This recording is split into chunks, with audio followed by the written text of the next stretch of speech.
Warhol, everybody. This is what he looks like, for those of you who don't know. Okay, and what is his most famous quotation? We got it right here. In the future, everyone will be famous for 15 minutes. Right.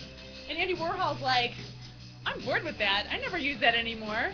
And Andy Warhol said, my new line is, in 15 minutes, everybody's gonna be famous.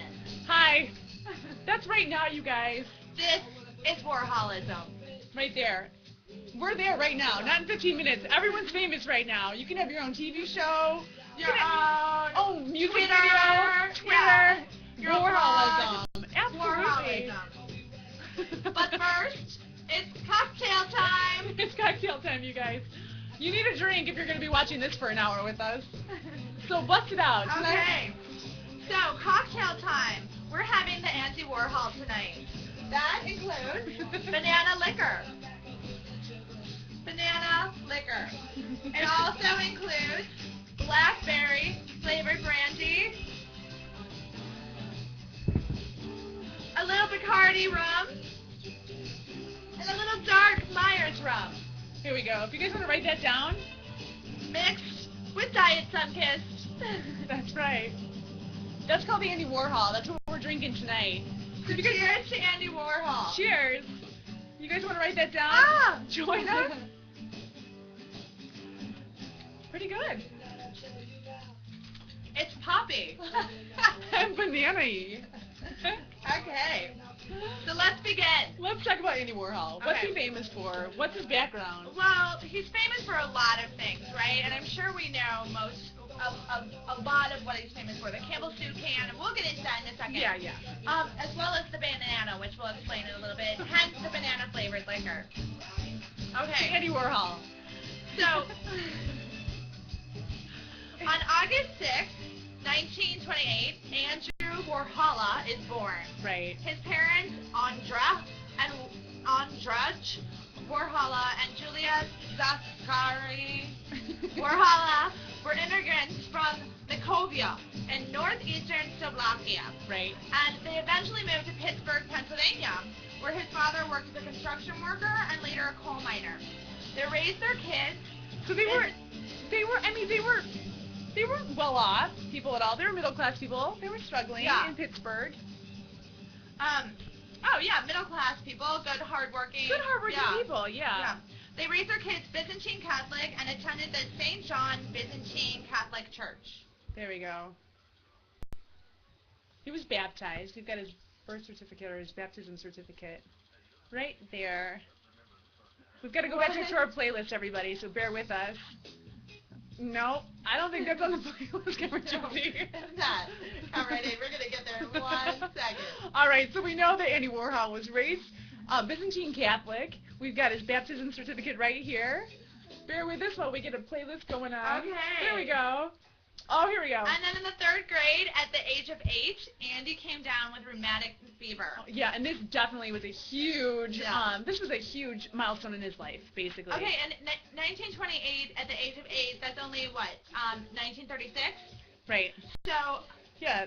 Antibiotics didn't even exist yet, okay? Exactly, they weren't around. So, his rheumatic fever progressed to,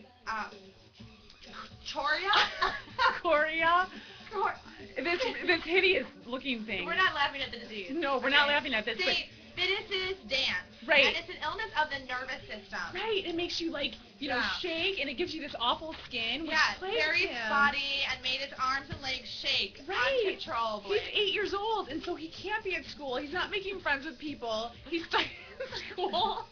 Yeah. Right? So we've got Andy in bed when he's 8 years old. And so then his whole life he had skin problems. Poor guy. He was plagued with blotchy skin, and he definitely is thinking it's because of this scarlet fever that he had. But while he was there in bed with his mom for a long time, when he was 8 years old, he starts collecting all of these celebrity photos, and he's drawing, he's listening to the music, and he basically says this impacted his life. Huge influence on his life. He got very much into basically what was popular at the time. Absolutely.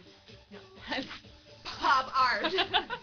Right. But it wasn't art yet, guys. It wasn't art yet. Right. Okay. So he's basically an outcast. He has no friends. He's got blotchy skin. He's collecting celebrity photos and getting into. He's created an internal world again. And then, at the age of 14, Andy's father, Andrzej, died of jaundiced liver. He died. And so then some speculated this was due to excessive drinking. Some thought it was due to a gallbladder being removed some years before. And Andy's mother attributed his death to drinking poison water at a construction site in Virginia. Yeah, which I mean, he was a coal miner. That's what I think. I think it's definitely bad air and bad water. Yeah. I think that's kind of a combo that definitely makes you ill. Anyway, Andy didn't attend the funeral. Instead, he hid upstairs in his bed.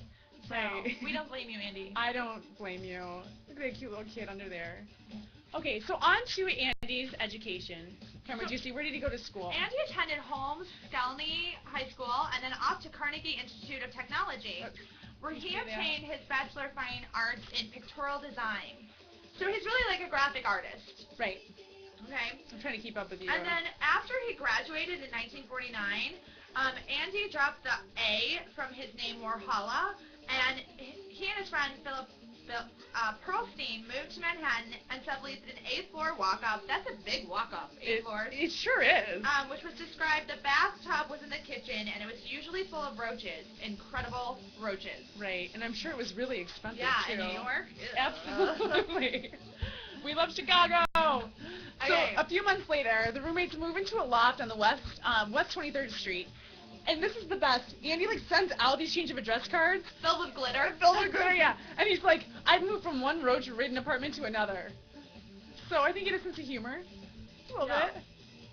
So while he's in New York, he's working as a commercial artist, and he's dabbling in different ventures, such as advertising for major magazines, such as Vogue and Harper's Bazaar, doing album covers for Columbia Records, designing Christmas cards, book jackets, and retail ad campaigns. So the most notable one is this right here.